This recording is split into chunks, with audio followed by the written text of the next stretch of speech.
Hi everyone. So I am doing my wrap up for last week. So I ended up reading, I continued on with the Riz the Verse, which is the Ruby Dixon series. So this one is When She Dances. This is book number 5. And I ended up giving this one 5 stars. I really enjoyed this one. So we have Tessa and I say Zakor. So he's a virgin hero. If anybody likes the virgin heroes, you don't see too many of them, so that's why I put that down. So we have, so Tessa has been a slave for how many years, working as a dancer in a window outside a club. She doesn't have any hope to be free one day, but she dreams of it. I said the blue alien who owns the shop down the street is part of her fantasies. Like, he watches her, you know, he's what helps keep her going throughout the day, like to keep dancing.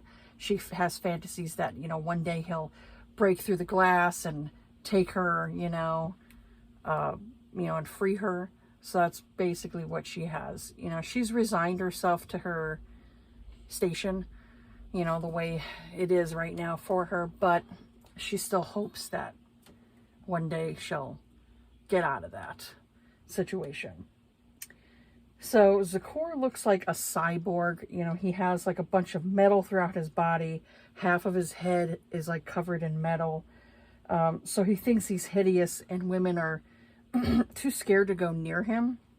So he runs the shop and works on prosthetics.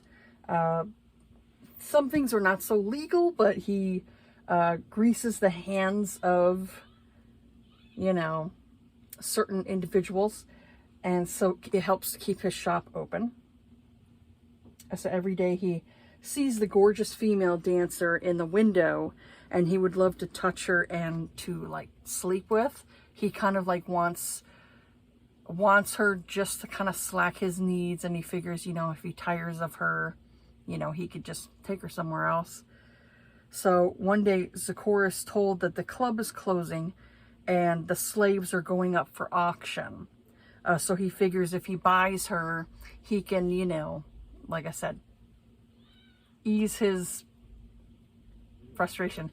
And then once, you know, he's pretty much bored with her, that he would just go and take her over to Rizda 3, where, you know, the women are free there, and he would just, you know, have her settle on this farm planet, you know, and you know, everything will be fine. She'll be free. And, you know, he meanwhile is like, you know, slacked his needs kind of thing.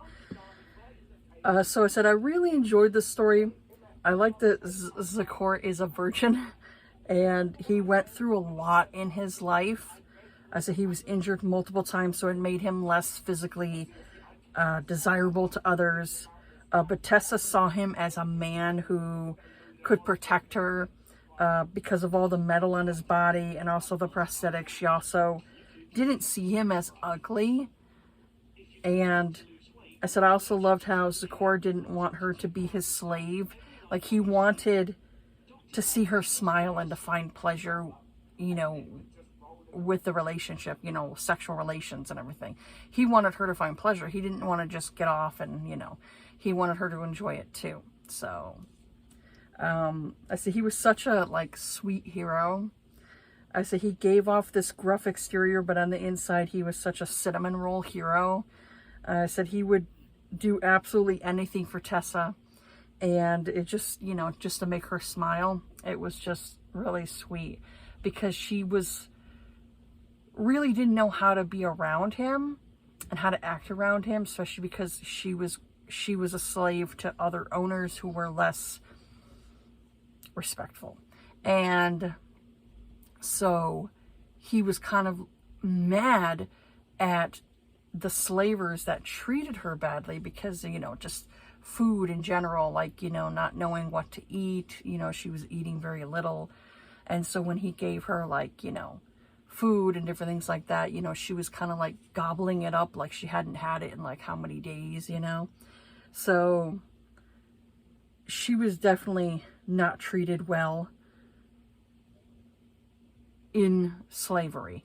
And so it was just like, a lot of times it was a lot of them getting to know each other, getting to know their likes and dislikes. And he was just so sweet because he kept like in his head, like, you know, if I just slack my needs a little bit more, you know, give it a few months. And you're like, dude, you already are gone for this girl.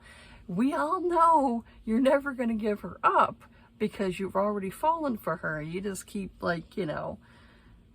And it was just really cute. I enjoyed it a lot, and that's why I ended up giving it 5 stars.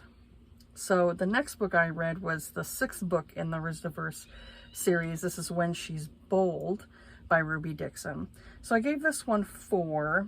Oh, I forgot to put down the chili peppers for that one, for the last book. I'd say it probably was like about a 4 out of 5 chili peppers, like for hotness, for, you know, spice level. This one here, I gave this like 3 out of 5 for spice level. It was a little less. So we have Lucy and Rektar. I wanted to say rectal, but but it's Rektar. So Lucy has been on the alien planet Rizda 3 for a bit, and she has been crushing on Rektar. And he is a part of, like, probably on Earth what we would call police officers or sheriff's department kind of thing. He makes sure the women who own their farms are protected and safe. The previous people who were there really weren't making sure that the women were safe, and a lot of them were getting either coerced to get married to these aliens, or they were being killed for their land. And so he's been working, Rektar has been working at this job for a while, and he wouldn't be on this planet if it wasn't for his lineage. His mother had him out of wedlock, so he was raised in an orphanage. So he doesn't have a true last name. His last name is the name of the station that he grew up on. So he's never had a mate. He definitely reminds me of like a Dudley Do-Right kind of thing, where he is a stickler of the rules. Even like the character of Lucy sees him as like Dudley Do-Right. That's what she even said. She's like, he's like the Dudley Do-Right. And I'm like, it's true. That's what I saw with him. He was very like stickler of the rules, really stiff, and didn't want to show like much emotion. And so I really enjoyed this one. I said Lucy was a sunshine, curvy heroine who loved to bake and cook. So all she wanted was a family. She wanted a baby. She didn't want to be lonely, because she was lonely for like how many years. I said she also was lucky because when she unfortunately got kidnapped and enslaved, the fortunate thing was she ended up was like, she was basically taking care of this elder, whatever they call them, Masak or whatever it is, the race, the blue aliens. She was basically taking care of this old creature, you know, old alien. And so he kind of really, you know, he didn't obviously desire her sexually. So he, you know, she was like his, I don't know what I would say it is, like a nurse, is almost kind of like his nurse that took care of him and all that stuff until he passed away. And then she ended up getting her freedom and put on that planet. So I would say for her, she definitely had less bad things that happened to her, rather than the other females who obviously were sexually abused and things like that. So she wasn't abused that way. So she saw him as, you know, she desired him, but also she constantly wore like this perfume and stuff.